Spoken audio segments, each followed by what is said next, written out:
Yeah, Katlego, thank you so much for that. Look, the weather out here, I can tell you, cold, also been quite rainy early, and I think quite reflective of the sort of mood that we've seen out here as this memorial service has taken place. But let's get some perspective now from the service and certainly what happens next. And for that, we are joined by chairperson for the Steering Committee on Defence, Mr. Malusi Gigaba. Mr. Gigaba, a good evening to you. Thank you so much for joining us. A lot of key messages that have come out, and from tonight, I think one of those that stood out certainly for me was that of the debate of resources. Should we or should we not be there?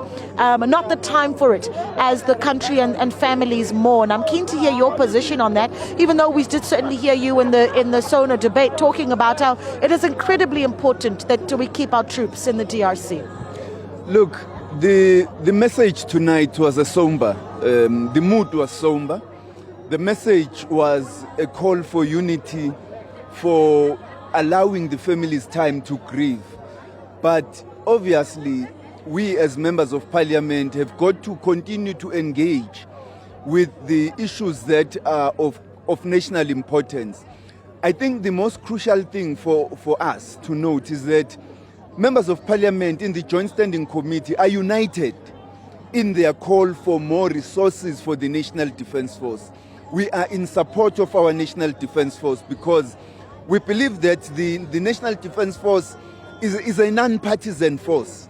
It belongs to the nation as a whole, and therefore we're all united in calling for more resources, for more support for the National Defence Force, and that's the discussion we're going to have.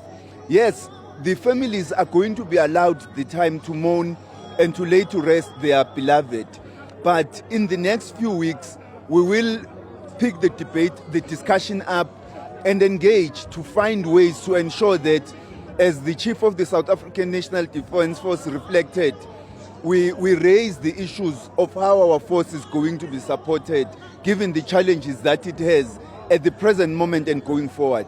I think that many people will agree with the sentiments that you've shared around resources and that needing to be amped up. But there is, of course, the question that we still have thousands of soldiers that are still in Goma. If we continue to lose more lives, and perhaps you can talk to me about the confidence that you have in the SANDF, and certainly the department, in ensuring that resources do reach those that are still vulnerable in Goma. We are going to be discussing with the minister in the next 2 weeks about the type of support that our soldiers have in the DRC. We are confident that they are capable of defending themselves.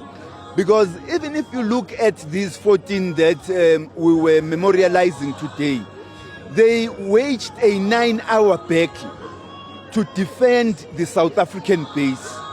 And as a result of that, there were successive steps taken to declare a ceasefire, to bring about a bit of calm and stability stabilization in the area.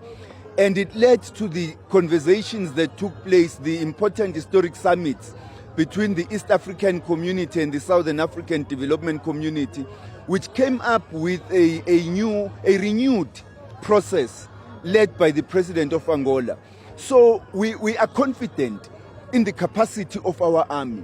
What we do not want is for the living to be left without requisite support, so that in the next few weeks we come back to memorialize also those that are still in combat in the DRC.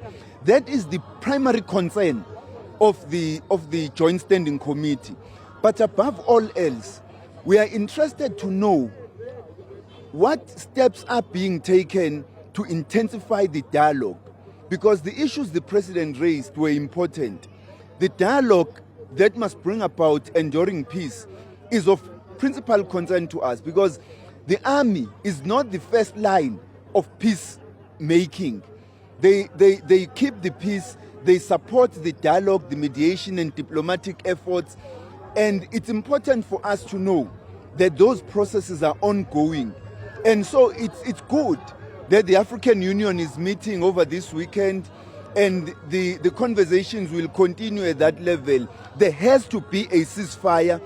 All the state and non-state parties involved in the conflict in the DRC have got to support the ceasefire and desist from engagement so that there can be lasting peace. Mr. Mr. Gigaba, thank you so much for your time. We really do appreciate it this evening.